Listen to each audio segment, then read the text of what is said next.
Everyone says gold is the ultimate safe haven, the one asset that holds its value when currencies collapse, when governments print trillions out of thin air, and when the stock market burns to the ground. Your grandfather probably told you to buy gold. Every financial crisis brings out the same crowd screaming that gold is the only real money. But what if that's wrong? What if I told you that over the last 20 years, one of these two investments turned $50,000 into over $300,000, and the other one didn't even come close? Today, we're not giving opinions. We're not picking sides. We're taking two guys, giving them the exact same amount of money on the exact same day, and letting 20 years of real market data decide who wins. No bias, no theory, just math. Let's settle this. It's January 2006. Two college friends, Daniel and Ryan, each receive $50,000. Maybe it's an inheritance. Maybe they saved it. Doesn't matter. What matters is what they do with it. Daniel has never trusted Wall Street. He grew up watching his parents lose a chunk of their retirement in the dot-com crash. He spent years reading about inflation, currency debasement, and the history of empires that collapsed after printing too much money. He believes the financial system is fragile. He believes paper money is a ticking time bomb. So he takes his entire $50,000 and buys physical gold. At the time, gold is trading at around $615 per ounce. Daniel walks away with roughly 81 ounces of gold.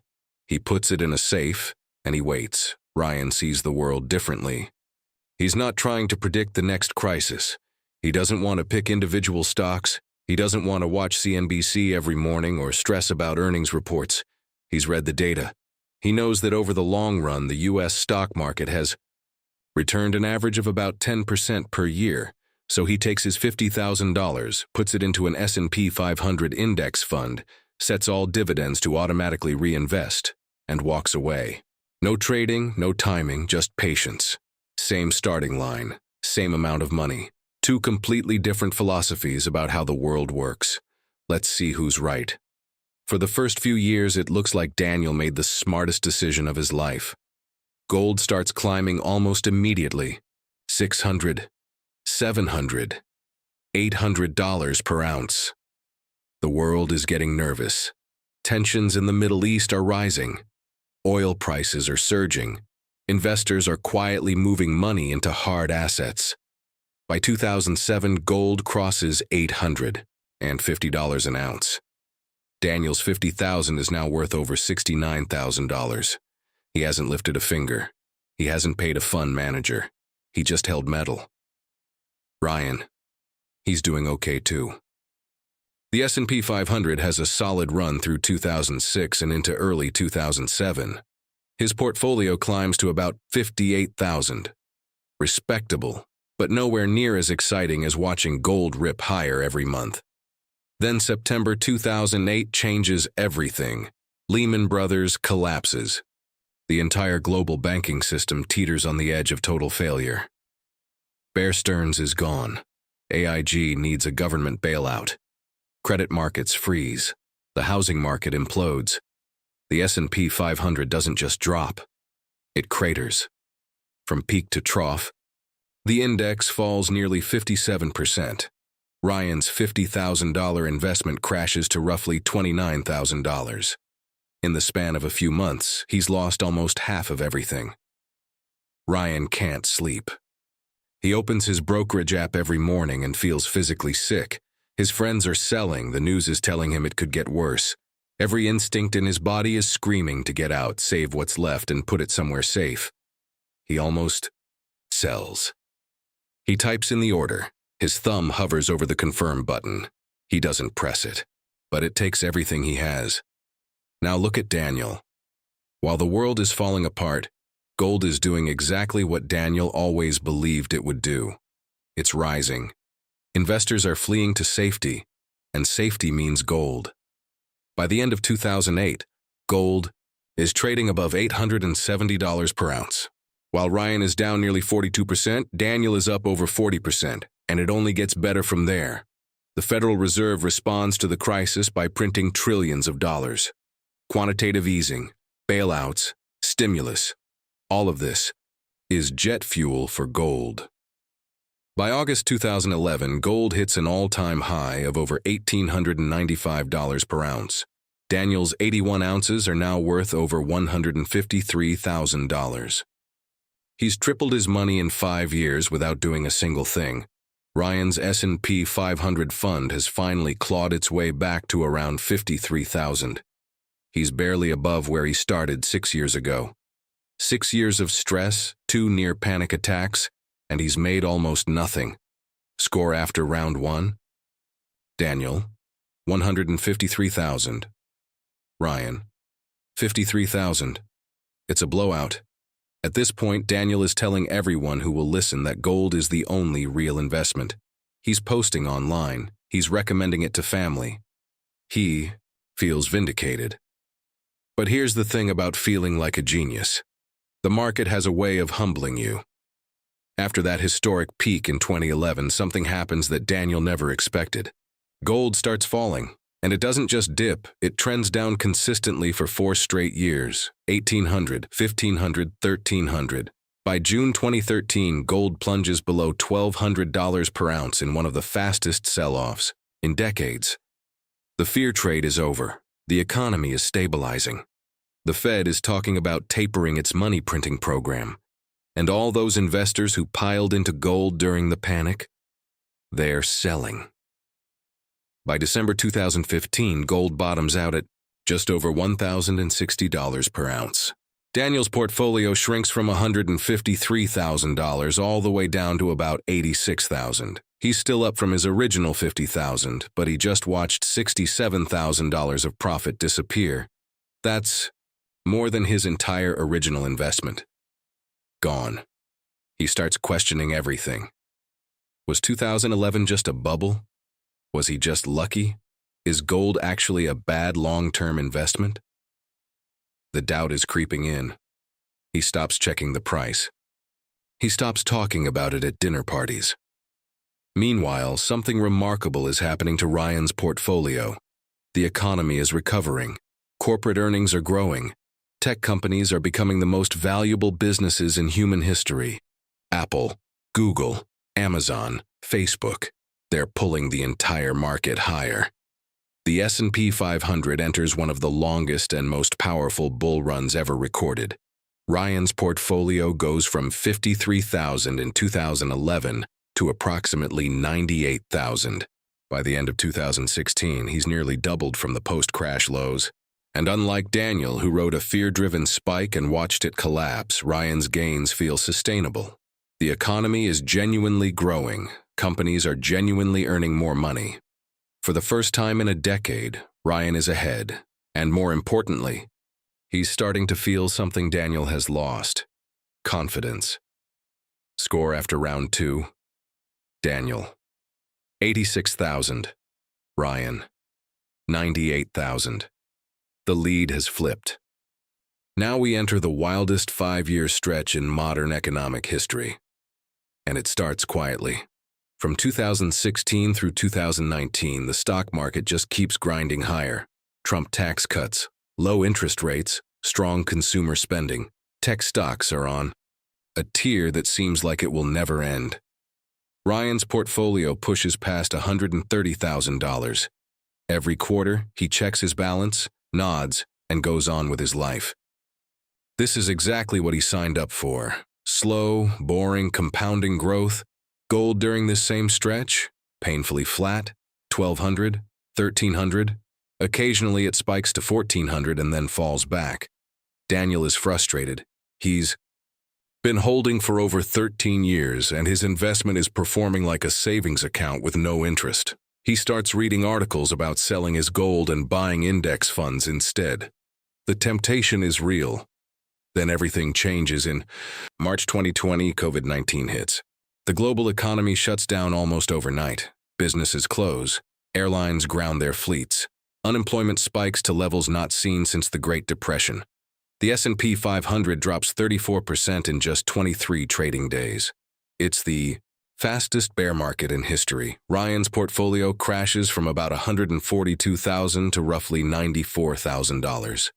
Almost $50,000 vanish in less than a month. The 2008 flashbacks hit hard. His wife asks if they should sell. His co-workers are selling. The news anchors look terrified. But Ryan has one advantage this time. He's been here before. He held through 2008. He held through the recovery. He watched his money come all the way back and then some. So this time, even though his hands are shaking, he doesn't sell. He keeps his automatic reinvestment running. He doesn't even log into his account for 2 months. That decision ends up being worth tens of thousands of dollars. Because what happens next is one of the most dramatic recoveries in market history. The Federal Reserve slashes interest rates to zero. Congress passes trillions in stimulus. Tech stocks explode as the entire world shifts online. Zoom, Netflix, Amazon, Shopify. The S&P 500 doesn't just recover, it rockets to new all-time highs. By the end of 2021, Ryan's portfolio has surged to approximately $213,000. His $50,000 investment has more than quadrupled. Gold has a solid stretch too. Fear, uncertainty, and massive money printing push gold up to around $1,820 per ounce by the end of 2021. Daniel's portfolio is worth about $147,000. That's a nice return. But it's not even in the same universe as Ryan's. Score after round 3? Daniel, $147,000. Ryan, $213,000. The gap is now $66,000, more than Daniel's original investment. This is the final chapter, and it's where gold mounts its most impressive rally yet. 2022 is brutal for the stock market. Inflation surges to levels not seen in 40 years. The Federal Reserve responds with the most aggressive interest rate hikes in decades. Mortgage rates double. Tech valuations collapse. Crypto crashes. The S&P 500 drops about 19% over the course of the year. Ryan's portfolio falls from $213,000 to approximately $183,000. Gold holds its ground. It bounces between $1,600 and $1,900 through most of 2022 and 2023. Not exciting. Not terrible. Daniel's portfolio hovers around $145,000. He's calm. This is what gold does. It doesn't crash when everything else does. It just sits there waiting. Then 2024 arrives and gold catches fire. Central banks around the world start buying gold at record levels. China, India, Turkey, Poland, they're all stacking. Geopolitical tensions are escalating. The U.S. national debt blows past $35 trillion. Investors start questioning whether the dollar can maintain its dominance, and all of that fear, all of that uncertainty, pours into gold. Gold smashes through $2,400 per ounce, then $2,600, then $2,800. By early 2025, it breaks $3,000 for the first time in history. Financial headlines that spent years ignoring gold suddenly can't stop talking about it. Daniel is vindicated again. Every article, every news segment, every social media post confirms what he's believed for 20 years. By early 2026, gold is trading around $3,300 per ounce. Daniel's 81 ounces are now worth approximately $267,000, but Ryan isn't losing either. The S&P 500 recovers from 2022 and grinds higher through 2023, 2024, and 2025. AI stocks surge. Corporate earnings remain strong. With 20 years of reinvested dividends compounding on top of each other, Ryan's portfolio reaches approximately $316,000 by early 2026, 20 years. 2 friends, 2 completely different strategies. Let's put the final numbers on the board. Daniel, $50,000 into gold. January 2006. Final value in early 2026, approximately $267,000. Total return, roughly 434%. Ryan, $50,000 into the S&P 500 index fund with dividends reinvested. January 2006. Final value in early 2026, approximately $316,000. Total return, roughly 532%. The S&P 500 wins. Ryan beats Daniel by almost $50,000. But I need you to hear something before you close this video, because the scoreboard only tells half the story. Here's what the final numbers don't show you. They don't show you that Ryan almost quit. Twice. In 2008, he was one thumb tap away from selling everything at the bottom. In 2020, his wife begged him to pull out. If he had sold at the bottom of either crash, even if he had bought back in just 3 months later, his final number would be tens of thousands of dollars lower. The S&P 500's return of 532% only exists if you hold through the absolute worst moments of your financial life, the days when every headline says the world is ending, the nights when you can't sleep because you're watching futures plunge in real time. Studies show that the average equity investor dramatically underperforms the market because they sell low and buy high. They panic. They react. They're human. The index fund's return is theoretical. Ryan's actual return depends entirely on his ability to do nothing during moments of maximum fear. Daniel? He slept fine almost every night for 20 years. Gold doesn't drop 57% in 18 months. It doesn't crash 34% in 3 weeks. It's slow. It's boring. And sometimes boring is exactly what keeps you in the game long enough to win. There's another thing. The smartest institutional investors in the world, pension funds, sovereign wealth funds, billionaire family offices, they don't choose gold or stocks. They hold both. A portfolio with 80% S&P 500 and 20% gold would have captured most of the stock market's upside while dramatically smoothing out the crashes. Less volatility, less stress, better sleep, and a final number that's still extremely impressive. The real answer to gold or stocks isn't one or the other. It's knowing yourself well enough to pick the strategy you'll actually stick with for 20 years, because the best investment on earth is completely worthless if you sell it on the worst possible day.